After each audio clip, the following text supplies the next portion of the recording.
everybody, Nate Lee here, and I'm going to show you how to play punchy double stops. Now, this is one of the coolest things in mandolin playing. Mandolin playing in bluegrass and related styles tends to have a lot of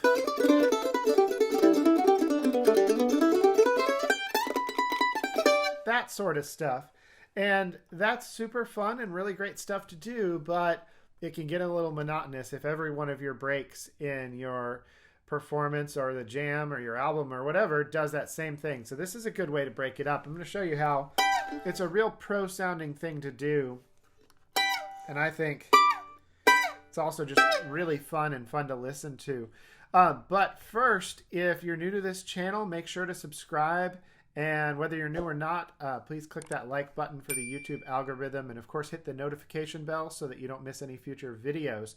If you're watching on Facebook, make sure to follow this page, like and share as well for the Facebook algorithm. Thank you. Really appreciate it. Trying to grow this YouTube channel. And let's get started with how to make punchy double stops. So the one we're going to use as our example is 10 on the A and 7 on the E.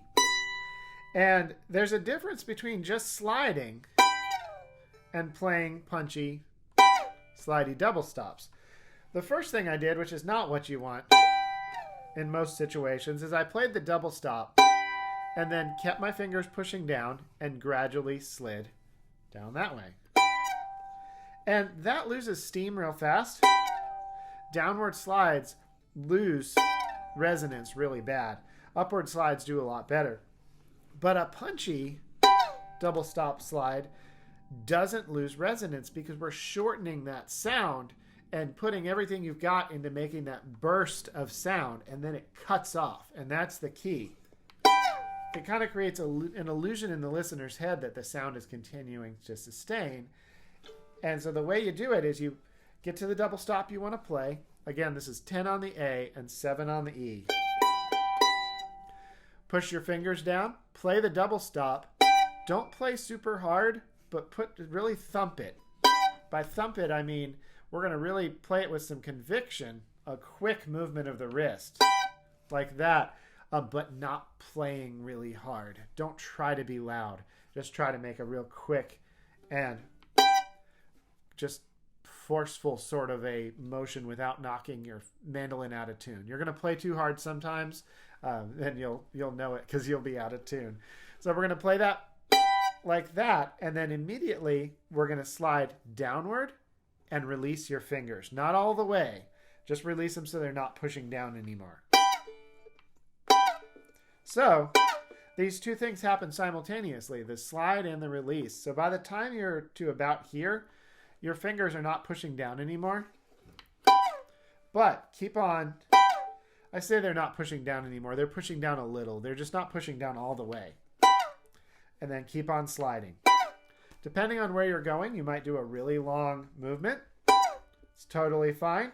Or maybe you're sticking around nearby and you just do that.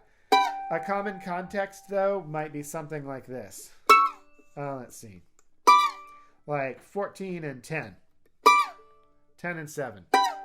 5 and 3. D string and A string. 9 and 5.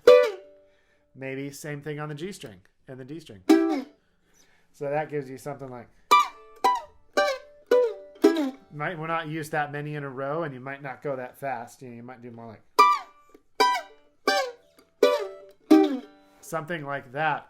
It's a really cool effect, and it sounds different than everything else that most people do. So I hope you have fun with it. You can get 30 days free with Strum Machine if you go to strummachine.com/Nate. So check that out. And everybody asks, like every time I post a video, what pick are you using? It's the Tone Slabs. What is it? The Tweener 3-round. And no, they're not paying me to tell you this. I do have a couple more models on order too, so I'll talk about that in a future video probably. So anyway, that is the punchy slides. I hope you have fun with it. Let me know down in the comments if you tried it, what you think, if you've already done this, or maybe if there's some other similar technique that you really like to use. Share it with the community. Everybody would love to see it.